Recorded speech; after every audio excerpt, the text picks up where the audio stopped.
فیصلوں میں ایک نئے باب کا اضافہ ہوا ہے۔ پاکستان تحریک انصاف نے ایز اے پارٹی ہمیشہ سے 9 مئی کے واقعات کی مذمت کی ہے، لیکن پاکستان تحریک انصاف نے اور خان صاحب نے آپ لوگوں کے سامنے خود اڈیالہ جیل میں مطالبہ کیا تھا کہ ایک فیئر انویسٹیگیشن کرنا اور آئین کے اور قانون کے تقاضوں کو پورا کرنا، ٹرائل کرنا، یہ ہمارا بنیادی حق ہے، اور ہم نے یہ 2 مطالبات ہمیشہ رکھے تھے کہ جہاں بھی ہمارا ٹرائل ہو، فیئر ٹرائل ہو اور ہمیں اپنے صفائی کا بھی موقع مل جائے۔ سب سے پہلے پاکستان تحریک انصاف نے یہ مطالبہ کیا تھا اور ایک پٹیشن فائل کر دی تھی 2023 میں ہی کہ جہاں پر بھی الزامات ہیں اور ایک سے زیادہ جگہوں پہ ٹرائل چل رہے ہیں، تو ڈاکٹر بابر امان صاحب آپ کو بھی اس کا زیادہ تفصیل بتائیں گے کہ آئین اور قانون کا تقاضا یہی ہے، قانون یہی ہے کہ سارے ٹرائل رکیں گے اور ایک ایکیوزڈ کا جس پہ ایک جیسے ایک واقعہ میں الزامات لگائے گئے ہوں اور ایک سے زیادہ پرچے ہوں، وہ ایک ہی جگہ پہ اس کا ٹرائل ہوگا اور ایک ٹرائل میں جو فیصلہ آئے گا باقی کیسز کا اس کی بنیاد پہ کیس کا تصفیہ ہوگا۔ ہمارے ہمیشہ سے اس الزام کے باوجود ہم نے عدالتوں کو فیس کیا، لیکن آج تک اس پٹیشن پہ کوئی فیصلہ نہیں ہوا۔ ریسنٹلی سپریم کورٹ نے ایک فیصلہ دیا اور اس نے اس میٹر کو واپس ہائی کورٹ میں بھیجا کہ پہلے ہائی کورٹ اس پہ فیصلہ کرے، اس کے باوجود نہ ٹرائل رکے نہ اس پہ کوئی فیصلہ آیا۔ آج جو 2 فیصلے آئے ہیں سرگودا جج میں جو فیصلہ دیا ہے، جس میں ہمارے 2 پارلیمنٹیرین احمد چٹا صاحب اور احمد بچر صاحب کو جو سزائیں دی گئی ہے، یہ تیسرا نمبر ہے جو ہمارے پارلیمنٹیرین کو سزا ہوئی۔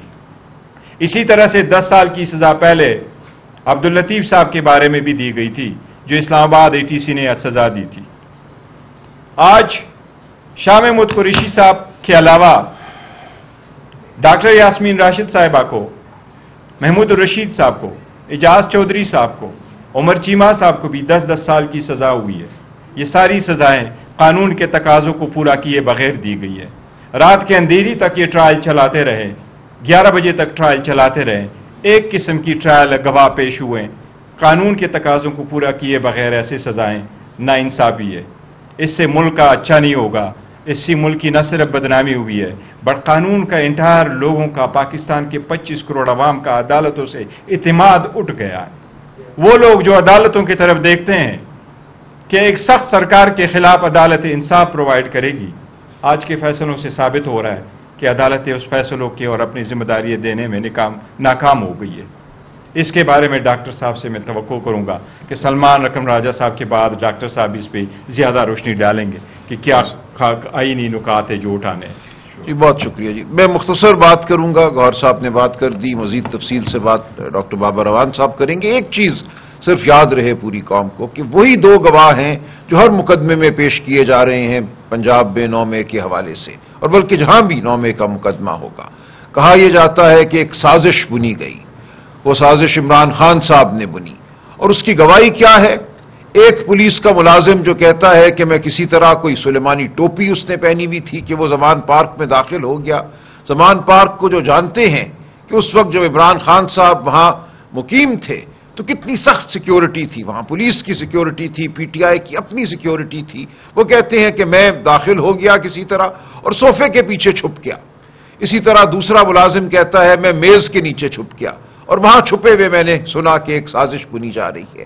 تو یہ ہے وہ مضحکہ خیز نوعیت کی گواہی جس کی بنیاد پر استخاذے کا پورا کیس جو ہے کھڑا ہے۔ تو یہ گواہی اگر ہمارے خلاف استعمال ہونی ہے تو پھر پاکستان کی عوام، پاکستانی قوم یہ جان لے کہ عدالتی نظام جو ہے وہ اب مکمل طور پر منہدم ہو چکا ہے۔ جھوٹ جو ہے اس وقت ہر چیز کی بنیاد میں رس بس چکا ہے۔ جھوٹ کی بنیاد پر ایک پوری عمارت کھڑی کر دی گئی ہے، حکومتی عمارت ہو یا اب ایک بظاہر قانون کی عمارت ہو۔ اس میں مذاق ہے، اس میں جھوٹ ہے، اس میں دھونس ہے اور کچھ بھی نہیں ہے۔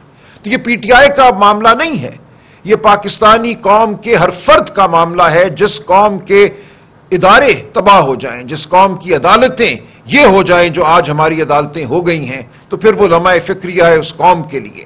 یہ سیاسی معاملہ نہیں رہا، یہ ہمارے مستقبل کا معاملہ ہے، آپ کے بچوں کے مستقبل کا معاملہ ہے۔ کل کوئی ہمارے گریبان پہ ہاتھ ڈالے گا، آپ کی عزت پر ہاتھ ڈالے گا، آپ کہاں جائیں گے؟ کس عدالت کا دروازہ کھٹکھٹائیں گے؟ آپ کے خلاف کوئی گواہ پیش کر دیا جائے گا جو کہے گا کہ وہ آپ کی کرسی کے نیچے چھپا ہوا تھا اور اس نے آپ کو کوئی عمل کرتے دیکھا۔ تو یہ مذاق ہے جو پاکستانی قوم کے ساتھ آج ہوا ہے، یہ جمہوریت پر حملہ ہوا ہے۔ ہمارے اکابرین کو صرف سزا نہیں ہوئی، یہ جمہوریت کو سزا ہوئی ہے۔ تو ہم سب کو اب فیصلہ کرنا ہوگا کہ ہم کس قسم کی قوم ہیں، اس ملک میں کس قسم کا نظام رائج ہونا ہے یا رہنا ہے۔ کیا ہم نے اس نظام کو ختم کرنا ہے یا اس کو سہتے رہنا ہے؟ تو یہ ہماری گزارش ہے، ہم اسی لیے آپ کے سامنے پیش ہوئے ہیں۔ تفصیل سے قانونی نکات ڈاکٹر بابر اعوان صاحب بیان کریں گے، لیکن ہمیں یہ سوچنا ہے کہ اب ہم نے اس ملک کو کہاں لے کر جانا ہے۔ بہت شکریہ۔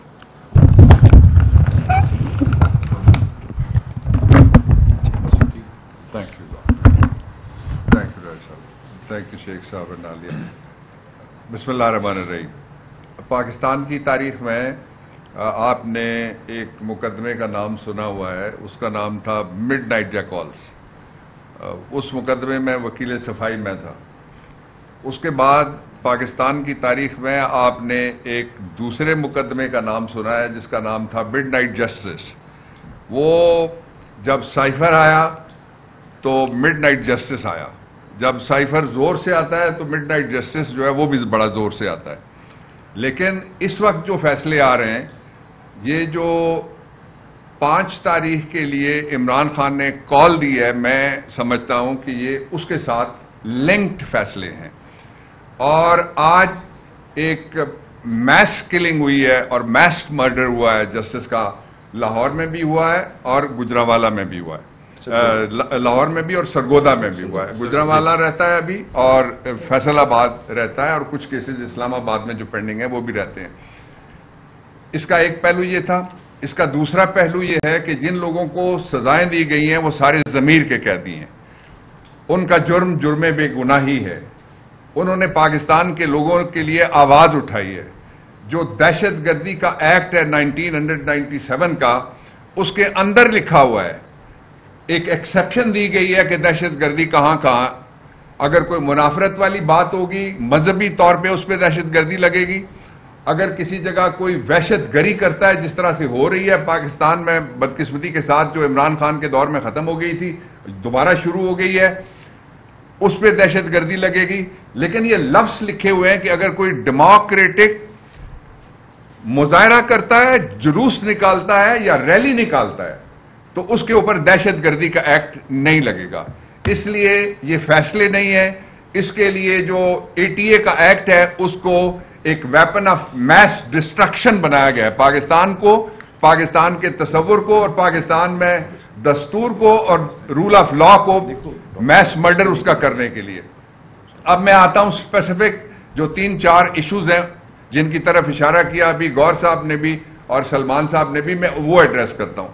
سب سے پہلا ایشو یہ ہے کہ پاکستان کے اندر اس وقت جس پیمانے پہ دہشت گردی ہو رہی ہے، قوم یہ جاننا چاہتی ہے ان حکمرانوں سے اور اس سسٹم سے کہ آپ قوم کو یہ بتائیں کہ آپ نے پچھلے 3.5 سال میں کتنے بڑے دہشت گردوں کو سزائیں دی ہیں، آپ نے کتنے دہشت گردوں کے ٹرائل کیے ہیں۔ میں نہیں کہتا کہ کوئی آپ مڈ نائٹ ٹرائل کریں، میں اس کا مخالف ہوں۔ کتنے دن کی روشنی میں کیے ہیں آپ نے ٹرائل، کتنے لوگوں کو آپ نے سزا دی ہے۔ اس لیے پاکستان کا سب سے بڑا جو خطرہ درپیش آ گیا ہے یہ سزائیں ملنے کے بعد کہ پاکستان کا جو G+ ہمیں ملا ہوا ہے سٹیٹس، وہ بھی، اور جو فیٹف ہے اس کی ساری لیجسلیشن میں نے عمران خان کے دور میں قومی اسمبلی میں میں نے اور سینٹ میں نے لیڈ کی تھی، اس کو خطرہ پیش آ گیا ہے۔ اس لیے کہ وہ کہیں گے کہ یہ دہشت گردی ہے اور یہ لوگ ہیں جو دہشت گرد ہیں۔ ایک فارن منسٹر ہے سابق، وہ دہشت گرد ہے، پنجاب کی وزیر صحت ہے سابق، وہ دہشت گرد ہے، پنجاب کا گورنر ہے سابق، وہ دہشت گرد ہے، پنجاب کی لیڈر آف دی اپوزیشن ہے، وہ دہشت گرد ہے، اور یہ پارلیمنٹیرینز ان کے دہشت گرد ہیں۔ تو پھر بچا کون ہے؟ صرف سرکاری ملازم وہ دہشت گرد نہیں ہے جو ہمارے خلاف پروسیکیوشن اور پرسیکیوشن کرنے میں مشغول ہے۔ ایک پہلو اس کا جو دوسرا پہلو ہے وہ یہ ہے کہ ہم نے یہ فیصلہ کیا پاکستان تحریک